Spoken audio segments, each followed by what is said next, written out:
ইউনূস হুঁশিয়ার, একদিনে যা গার্বেজ বেড়ায় কলকাতাতে শুধু। ঠান্ডা আমরা হই নাই, আমরা সেই সতেজ। আমার একটু 4টা দাঁড়ায় যায়, এখনো 4টা না 40টা দাঁড়াবে। যে কোনো সিদ্ধান্ত গ্রহণের ক্ষেত্রে দেশপ্রেমকে সর্বোচ্চ গুরুত্ব দিতে হবে। তোমাদের সাহসিকতার সাথে সকল পরিস্থিতি মোকাবেলা করতে হবে। এবার ভারত ইনডিরেক্টলি বাংলাদেশকে যুদ্ধের হুমকি দিচ্ছে। এতক্ষণ দেখছিলেন সংবাদ শিরোনাম, এবার দেখবেন বিস্তারিত ভিডিও দেখার আগে আপনার কাছে ছোট করে একটি অনুরোধ, আপনি যদি এ ধরনের আপডেট নিউজগুলো সবার আগে পেতে চান অবশ্যই চ্যানেলটি সাবস্ক্রাইব করে রাখবেন। দর্শক চলুন কথা না বাড়িয়ে একের পর এক ভিডিওগুলো দেখে আসি। এবার ভারত ইনডিরেক্টলি বাংলাদেশকে যুদ্ধের হুমকি দিচ্ছে। যুদ্ধের হুমকি হয়তো কারো কারো কাছে একটু বেশি বলে মনে হবে, কিন্তু যে ভাষায় কথা বলেছেন ভারতের প্রতিরক্ষা মন্ত্রী জনাব রাজনাথ সিং, এটাকে সেভাবে দেখার দরকার আছে, সেটাকে আমরা সেভাবেই দেখব। প্রশ্ন হচ্ছে, ভারত এই রকম একটা সময়, যে সময়ে বাংলাদেশ ভারত সম্পর্ক খুবই টাফ একটা সিচুয়েশনের মধ্য দিয়ে যাচ্ছে, সে সময়ে ভারত কেন এই ধরনের রেটরিক ব্যবহার করছে? আমি আগে দেখি জনাব রাজনাথ সিং ঠিক কি বলেছেন। তিনি ভারতের সেনাবাহিনীকে অ্যাড্রেস করে বলছেন, referring to global conflicts such as the ongoing Russia-Ukraine war, the Israel-Hamas conflict and the current situation in Bangladesh. খেয়াল করি, রাশিয়া-ইউক্রেন যুদ্ধ, ইসরায়েল-হামাস কনফ্লিক্ট এবং বর্তমানের বাংলাদেশের যে পরিস্থিতি সেটাকে রেফার করে Singh urge the commanders to analyze these developments, predict future challenges and remain prepared for unexpected situations. এগুলো করে তার কি কি কমান্ডারদেরকে কি বলেছেন, যে ডেভেলপমেন্ট গুলো হচ্ছে সেগুলো অ্যানালাইজ করতে, চ্যালেঞ্জ গুলো প্রেডিক্ট করতে এবং প্রিপেয়ার থাকতে for unexpected situations, which is very important. Planned কিছু আনএক্সপেক্টেড ঘটনা ঘটতে পারে বা তাদেরকে কোনো আনএক্সপেক্টেড অভিযানে যেতে হতে পারে। He also highlighted the need for a comprehensive analysis of issues along the northern border and in neighboring countries, which are posing a challenge to peace and stability in the region. North বর্ডারের কথা বলছেন, ওখানে কে আছে আমরা জানি বুঝি, এবং neighbouring countries. কিন্তু যে জায়গাটা জরুরি সেটা হচ্ছে তিনি বর্তমান বিশ্বের প্রেক্ষাপট বোঝাতে গিয়ে রাশিয়া ইউক্রেন ওয়ারের কথা বলছেন, যেটা ভারতের সীমানা থেকে বহু দূরে হচ্ছে। তিনি ইসরায়েল হামাস কনফ্লিক্ট, এটাও সীমানা থেকে বহু দূরে। ভারত তো আর আমেরিকা না যে এয়ারক্রাফট ক্যারিয়ার নিয়ে তার ফ্লিট নিয়ে সে কোনো দেশ আক্রমণ করতে যাওয়ার মতো পরিস্থিতি তার আছে। এর সাথে সে ওগুলোর কথা উল্লেখ করছে, এর সাথে সে বাংলাদেশের কনফ্লিক্টকে নিয়ে এসছে।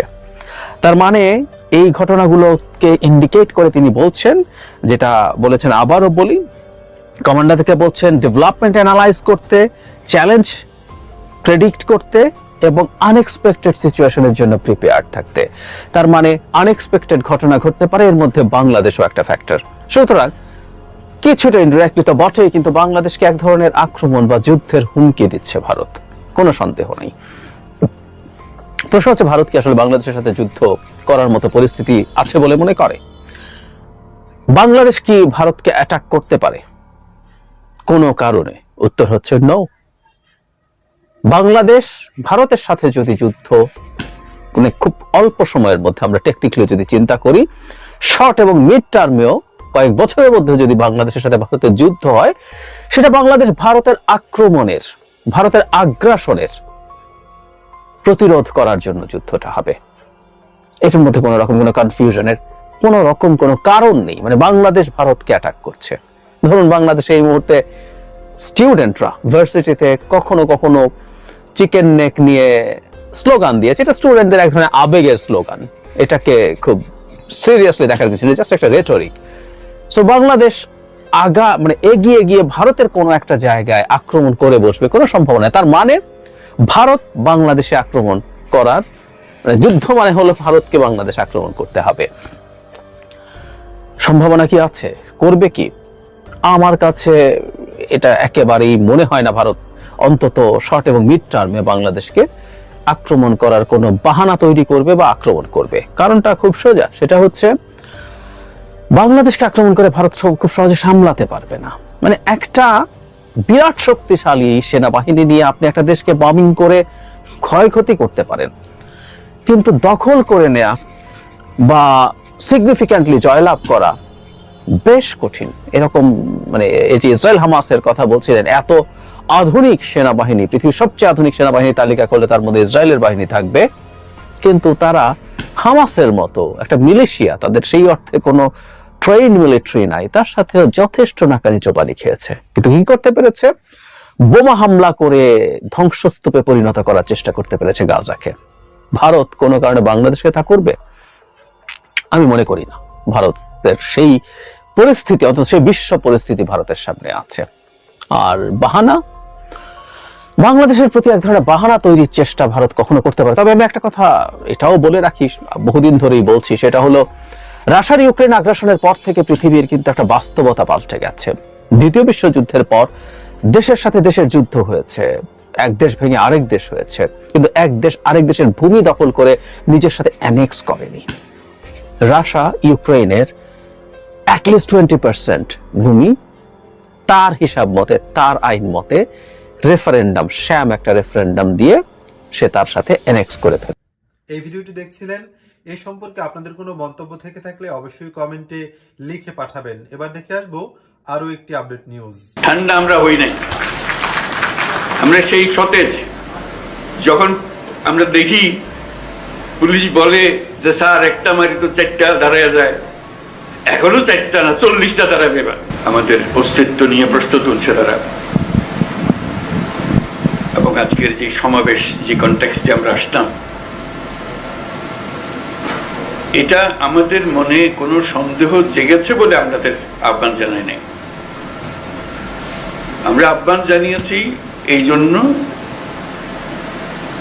যে অগাস্টের 5 তারিখে যে উত্তেজনা এবং যেই শক্তি নিয়ে যেই ঐক্যবদ্ধভাবে আমরা শত্রুর মোকাবেলা করেছি, আমাদের ছাত্র জনতা বুক পেতে দিয়েছিল, জীবন দিয়েছিল, সেই ঐক্যের কোথাও কোনো চির ধরে নাই, কোনো ফাটল ধরে নাই। সে কথাটা দুনিয়ার সামনে প্রকাশ করার জন্য এটা করেছি। আমরা কোনো দুর্বলতার থেকে এখানে আসি নাই। আমরা এখনো সেই জাতি, যেই জাতি এই 5ই আগস্ট থেকে আমরা যাত্রা করেছিলাম স্বৈরাচারী সরকারকে বিদায় দিয়ে, সেই জাতি এখনো সেই সজাগ আছে, সে মজবুত আছে। সে মজবুত জিনিসটা দুনিয়ার সামনে তুলে ধরা। তারা যেন মনে করছে যে এর মধ্যে ঠান্ডা হয়ে গেছে। ওটা ঠান্ডা আমরা হই নাই, আমরা সেই সতেজ। যখন আমরা দেখি পুলিশ বলে যে স্যার একটা মারি তো 4টা দাঁড়ায় যায়, এখনো 4টা না 40টা দাঁড়াবে। এবার সে জাতি মরে নাই, দুর্বল হয় নাই, সবল আছে। আপনাদেরকে আজকে উপস্থিতিটা শুধু সেটা জানানোর জন্য, আমাদের সবার মনে সেটা জাগিয়ে দেওয়া। এটা আমাদের থেকে ছিনিয়ে নেওয়ার কোনো অবকাশ কোনো শক্তির নাই। যে যত ষড়যন্ত্র করুক, যত অপপ্রচার করুক, যত কিছুই করুক, আমাদের থেকে এটা ছিনিয়ে নিতে পারবে না। কারণ আমাদের রক্ত এখনো শুকায় নাই। আমাদের দেয়ালে দেয়ালে যে লেখাগুলো আছে আসা যাওয়ার পথে রোজ পড়েন, সেগুলো মুছে যায় না, এখনো দগদগ করছে এগুলো এখনো। সেটা আমাদের বুকেও দগদগ করছে। কাজে আমরা সেই শক্তিমান জাতি, আমরা লড়াই করব। আমরা শুধু হাস্যকর যে প্রচেষ্টাগুলো হচ্ছে সেগুলো তুলে ধরার জন্য আপনাদেরকে আহ্বান জানিয়েছে। আপনাদের মনে কোনো প্রশ্ন ছিল কিনা, আপনারা সুন্দরভাবে সেগুলো তুলে ধরেছেন। আমরা নানা মত, নানা পথ, এগুলো থাকবে, এটা যে কোনো জাতির মধ্যে থাকবে। কিন্তু এই বিষয়ে কোনো রকমের মতভেদ আমাদের নাই। যেভাবে আপনারা এই 5ই আগস্টের পর থেকে একত্র হয়ে চলেছেন, সেই একতা এখনো ঐক্য, সেই মজবুত ঐক্য রয়ে গেছে এবং থাকবে। সেটা আমরা জনগণকে জানিয়ে দিলাম আজকে। সবাইকে যেন জানি, সবার মনে আবার সন্দেহ আসছে কি হচ্ছে জানি না, এটা একত্র হয়ে বসাতে এই ছবিটা শুধু যদি দেখ। দর্শক দেখছিলেন বিস্তারিত। এই সম্পর্কে আপনাদের মতামত কমেন্টে লিখে পাঠাবেন। ভিডিও ভালো লাগলে চ্যানেলটি সাবস্ক্রাইব করতে ভুলবেন না। এবারের মতো এখানেই বিদায় নিচ্ছি। শীঘ্রই দেখা হয়ে যাবে নতুন কোনো ভিডিও নিয়ে। ততক্ষণ সকলে ভালো থাকুন, সুস্থ থাকুন। আসসালামু আলাইকুম ওয়া রাহমাতুল্লাহি ওয়া বারাকাতুহু।